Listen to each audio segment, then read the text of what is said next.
Halo saudara, selamat datang di Gelar Perkara. Saya Vidi Batlolone.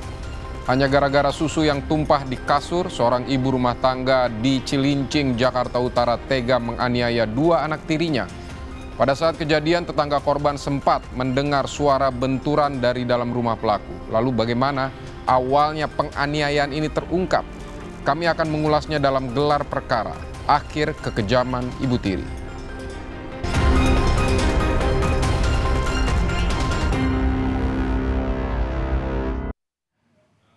Sejumlah warga beberapa kali melihat ada memar pada kulit kedua anak tiri pelaku. Diduga kuat tersangka DM berulang kali menganiaya kedua korban. Saudara, bagaimana penganiayaan terhadap dua bocah ini terjadi? Ikuti penelusuran jurnalis Kompas TV, Audrey Zevanya.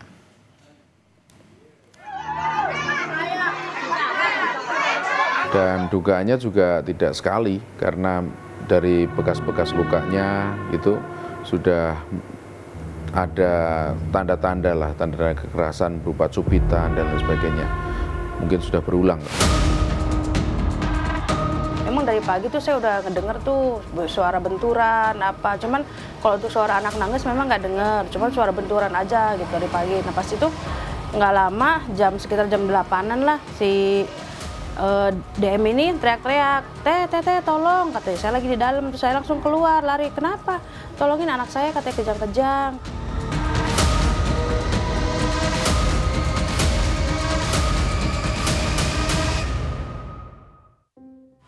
Belum lama ini, kekerasan pada anak lagi-lagi terjadi.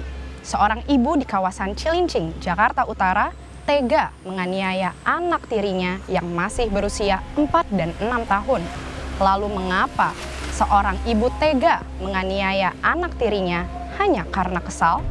Apakah pelaku mengalami gangguan psikis? Simak penelusuran saya di Gelar Perkara.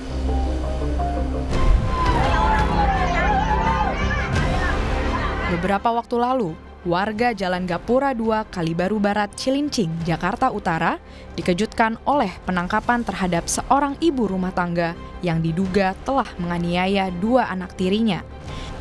Salah satu korban sempat mengalami luka serius di kepala.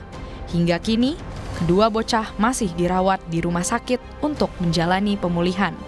Korban itu kan mengalami luka cukup parah, Pak. Apakah dibanting atau gimana, Pak? Ya, kekerasannya model dibenturkan, kemudian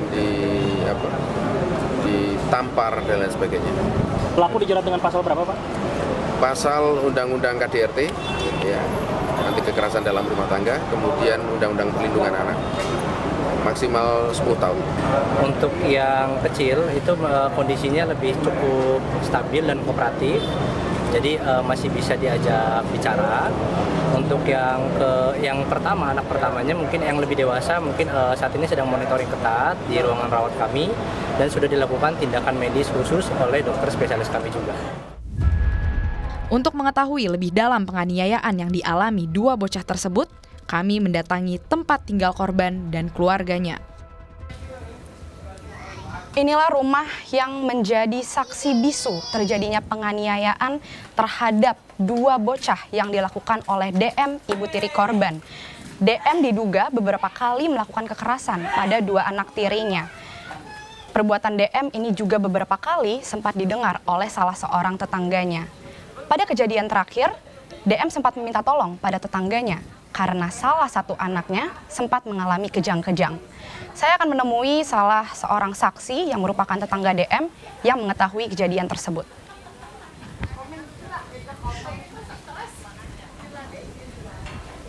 Berdasar keterangan warga, pelaku DM dan SG suaminya baru mengontrak di pemukiman padat ini sekitar 2 bulan.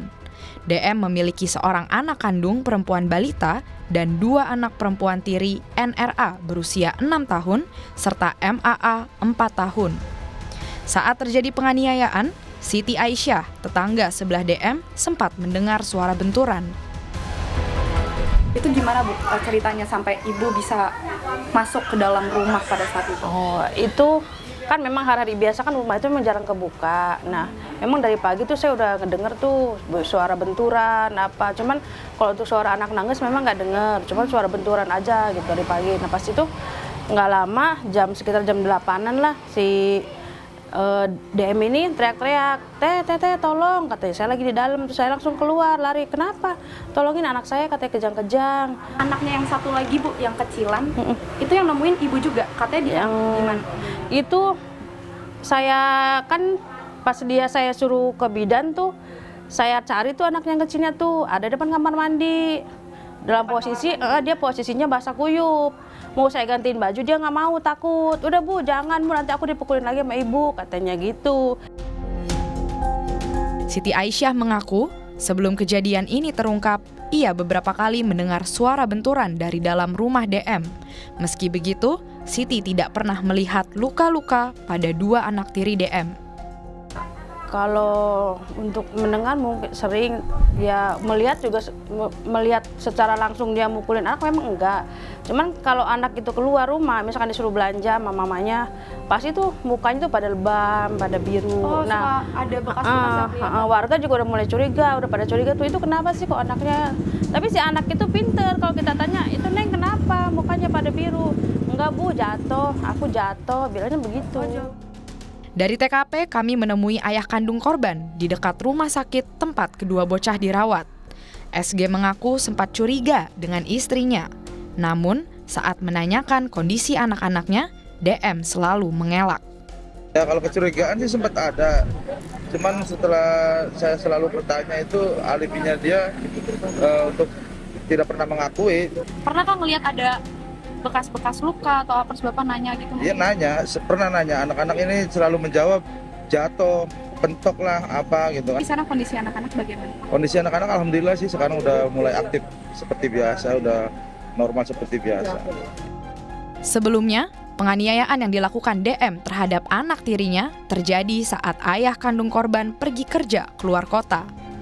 Entah bagaimana awalnya, hari itu DM menganiaya NRA dan adiknya. Akibat ulah DM, si sulung mengalami kejang lalu pingsan. Panik, DM berteriak minta tolong pada tetangganya, Siti Aisyah. Sebelum tetangganya datang, DM sempat menyembunyikan korban MAA ke dalam kamar mandi. Selanjutnya, pelaku DM membawa korban NRA ke rumah sakit. Kasus ini terungkap setelah pihak rumah sakit melaporkan adanya seorang pasien anak yang diduga mengalami tindak kekerasan. Polisi pun menangkap DM dan menetapkannya sebagai tersangka. Awalnya kita menerima laporan dari Rumah Sakit Koja, RSUD Koja. Jadi ada 2 orang anak yang dirawat di rumah sakit dalam kondisi mengalami kekerasan, diduga mengalami kekerasan. Kemudian kita melakukan pemeriksaan terhadap para saksi dan menetapkan seorang tersangka yang adalah seorang ibu tirinya ya. Alasan dari tersangka itu kan karena si anak korban ini menumpahkan susu di kasur. Kemudian dia melakukan itu dengan cara menampar, kemudian membenturkan kepalanya ke tembok. Tapi menurut saya kan tidak logis ya. Jadi menurut saya sih lebih ke temperamen ini. Berdasarkan sejumlah bukti pada tubuh kedua korban, polisi menduga tersangka DM telah berulang kali menganiaya kedua anak tirinya. Dan dugaannya juga tidak sekali, karena dari bekas-bekas lukanya itu sudah ada tanda-tanda lah, tanda-tanda kekerasan berupa cubitan dan lain sebagainya. Mungkin sudah berulang kalau ya. Usai menjalani pemeriksaan psikologi, tersangka DM dinyatakan sehat. Terbukti, DM menganiaya kedua anak tirinya dalam keadaan sadar. Ini berarti tersangka dapat dituntut untuk mempertanggungjawabkan perbuatannya. Jadi kondisi mentalnya tidak ada masalah, kondisi sosiologisnya juga tidak ada masalah. Jadi secara hukum dia cakap untuk mempertanggungjawabkan perbuatannya. Kepada tersangka ada dua undang-undang, yaitu undang-undang tentang penghapusan kekerasan dalam rumah tangga, yaitu pasal 44 ayat 1 Undang-Undang nomor 23 tahun 2004, kemudian Undang-Undang tentang perlindungan anak pasal 80 ayat 2 Undang-Undang nomor 35 tahun 2014. Kasus penganiayaan terhadap anak di Cilincing, Jakarta Utara menambah panjang daftar kasus kekerasan terhadap anak di rumah tangga. KPAI menyebut kekerasan terhadap anak selama ini dilakukan orang tua kandung maupun orang tua tiri. Jadi pembunuhan atau penganiayaan orang tua, baik kandung atau orang tua tiri kepada anak itu sangat-sangat meningkat. Dalam pengajian di KPAI itu memang anak balita, jadi dari mulai 0 sampai 5 tahun, ini ada sekitar 908 ya kasus. Nah, paling banyak di tahun 2023 dari 900-an kasus ini, paling banyak adalah KDRT anak, di mana pelakunya adalah ayah kandung, kemudian ibu kandung, ayah tiri, ibu tiri, atau orang tua tiri. Dan salah satu penyebab kekerasan terhadap anak masih terjadi karena ketidakmampuan orang tua dalam mengendalikan emosi. Mirisnya, emosi sesaat malah dilampiaskan pada anak. Jadi KDRT itu banyak sekali yang terjadi karena emosional sesaat, sehingga pelampiasannya adalah anak. Selain itu, psikolog Novita Tandri menyebut pelaku penganiayaan anak bisa jadi tidak memiliki kemampuan dalam mengasuh dan mendidik anak.